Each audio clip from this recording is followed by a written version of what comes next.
Sir, நீங்கள் ஏற்கனவே சொன்னீங்க, ஏலத்திற்கு வருகின்ற வீட்டை வாங்குவதனால் அந்த பாதிப்பு வரும். அந்த வீட்டு ஓனர் விற்கிறாங்களே, அவங்களுடைய பாதிப்பு வாங்குறவங்களுக்கு வரும்னு சொல்கிறீங்க.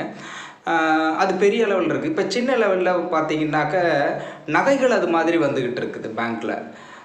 அப்போ இது குறைந்த முதலீடு, இப்போ ஷேர் மார்க்கெட் மாதிரி இதுவும் ஓரளவு பெரும்பாலும் அதில் இன்வெஸ்ட்மெண்ட் பண்ணுறாங்க. இப்போ டைரெக்டாக ஒரு பவுனுங்கும்போது 50,000 கிட்டத்தட்ட வருது. அதே பேங்க்கில் ஏலத்துக்கு வரும்பொழுது 30,000 35,000 அதுக்குள்ளே வருது. 10,000 20,000 லாபம் கிடைக்கிது. அப்போது இந்த மாதிரி இருக்கும்போது நகைகளை ஏலத்திற்கு வருகின்ற நகைகளை வாங்குவது நல்லதா? அதை பற்றி சொல்லுங்கள் சார்.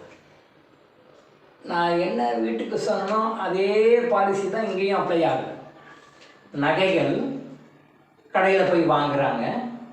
ஏதோ ஒரு காரணத்துக்காக, ஏதோ ஒரு தேவைக்காக, அவங்களுடைய அன்றாட தேவைகளை பூர்த்தி செய்ய முடியலன்றதுக்காக, ஏதோ ஒரு தேவைக்காக நகையை அடமானம் வச்சு பணம் வாங்குகிறாங்க. இது while comparing with other countries இந்தியாவில் ரொம்ப அதிகம். இந்தியாவில் ஏதாவது ஒரு தேவைன்னா உடனே நகையை கொண்டு போய் ப்ளட்ஜ் பண்ணி ஃபைனான்சியல் இன்ஸ்டிடியூஷன்ஸில் ப்ளட்ஜ் பண்ணி பணத்தை வாங்குவாங்க. அதை வாங்கி செலவு பண்ணுவாங்க, அப்புறம் அதை மீட்டுவாங்க. இதில் நல்லா நீங்கள் புரிஞ்சிக்க வேண்டிய விஷயம், நான் அடிக்கடி சொல்கிற விஷயம், இன்டர்னல் மேட்டர், எக்ஸ்டர்னல் மேட்டர். நம்ம எக்ஸ்டர்னல் மேட்டர் மட்டும்தான் பார்ப்போம், இன்டர்னல் மேட்டர் பார்க்கறது இல்லை. இப்போது ஒரு சவரன் 60,000 ரூபாய் விற்குதுன்னா, ஏலத்தில் வர நகை 30,000 விற்கிறான். அப்போ 50% சேவ் ஆகுதுன்னு வரும்பொழுது, அதே நகைகளை நீங்கள் வாங்கி அணிவதன் மூலம் இந்த நகையினுடைய பழைய உரிமையாளர்கள் யார் இருக்காங்களோ அவங்களுடைய நெகட்டிவ் வந்து அந்த நகையில் பதிஞ்சிருக்கும். That is invisible one. நீங்கள் எந்த கேமராவை வச்சு எந்த மிஷினை வச்சு அதை கண்டுபிடிக்க முடியாது. அது யோகிக் மெத்தடில் மட்டும்தான் அதை பார்க்க முடியும். யோக பயிற்சி இருக்கிறவங்க மட்டும்தான் அது கண்ணுக்கு தெரியும்.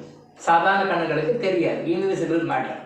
அந்த நெகட்டிவ் எனர்ஜி அதில் உள்ளே இருக்கும் பொழுது எந்த கஷ்டத்தினால அந்த நகையை அவங்க விற்றாங்களோ, எந்த கஷ்டத்தினால அந்த நகையை அவங்களால மீட்ட முடியலையோ, எந்த கஷ்டத்தினால அவங்க நகையை ப்ளட்ஜ் பண்ணுறாங்களோ அந்த சூழ்நிலை அப்படியே டிட்டோவாக உங்களுக்கு வரும். நல்லா புரிஞ்சுக்கோங்க.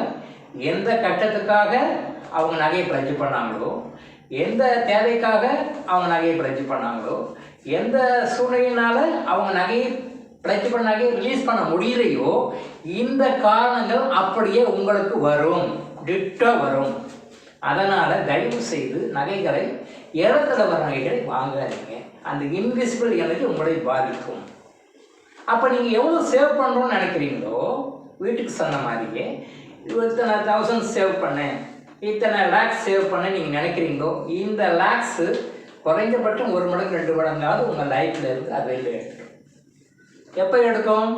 உங்களுடைய ஜாதகத்தில் எப்போ பலன் குறையுதோ, உங்களுடைய ஜாதகத்தினுடைய வலிமை எப்போ குறையுதோ அந்த டைமுக்காக காத்திருக்கும். அந்த டைமில் ஏதாவது ஒரு வகையில் ஏதாவது ஒரு சூழ்நிலை உங்கள் லைஃப்பில் க்ரியேட் பண்ணி அந்த பணத்தை உங்கள்கிட்ட எடுத்துடும். நீங்கள் சேவ் பண்ணுறதா நினைச்ச காசு 1 மடங்கு இல்லை, 2 மடங்கு 3 மடங்கு அவங்ககிட்ட வெளில போகும். இந்த மடங்கு எதை பொறுத்தது? எதை பொறுத்தது? அவங்களுடைய நெகட்டிவ் எனர்ஜி அவ்வளோ வலிமையாக அந்த நகையில் பதிந்திருக்கின்றது. அந்த நெகட்டிவ் எனர்ஜி, அவங்களுடைய நெகட்டிவ் எனர்ஜி நகையில் எவ்வளோ ஸ்ட்ராங்காக பதிந்திருக்கு என்பதை பொறுத்து இந்த மடங்கு வித்தியாசப்படும். கண்டிப்பாக உங்கள் நகையை உங்கள்கிட்ட நிற்காது. அந்த நகையை ப்ளட்ஜ் பண்ணுற தேவையை திருப்பி உருவாக்கும். அது மாதிரி பல மணி நஷ்டத்தையும் உங்களுக்கு உருவாக்கும். அதனால் தயவு செய்து ஏலத்தில் வர நகைகளை வாங்க. நீங்கள் எப்போ நகை வாங்கினாலும் புதுவாக நகை வாங்குங்க, புதுசாக வாங்குங்க, அதை யூஸ் பண்ணுங்கள். இந்த புதுசாக வர்ற நகைகளில் கூட நிறைய பிரச்சனைகள் இருக்குது. அதுக்கு தனியாக இன்னொரு நாள் ஒரு வீடியோ போடுறேன். நகைகளை வாங்கினா அது நிரந்தரமாக உங்கள் குடும்பத்தில் தலைமுறையாக இருக்கிறதுக்கு என்ன செய்யணும் அப்படின்ற விஷயத்தை நான் தனி ஒரு வீடியோவை போடுறேன். பட் இப்போ சொல்ல வர்றது என்னென்னா, இந்த மாதிரி அடமானத்தை வர நகைகள் தயவு செய்து வாங்காதீங்க. குறைஞ்ச விலைக்கு வந்தாலும் வாங்காதீங்க. எவ்வளோ குறைச்சி கொடுத்தாலும் வாங்காதீங்க. சும்மா கொடுத்தா கூட வாங்காதீங்க. அந்த நெகட்டிவ் எனர்ஜி உங்களுக்கு வரும். டாக்டர் இளங்கோ ஆயுஷ் ஹாஸ்பிட்டல் வழங்கும் விழிப்புணர்வு இது.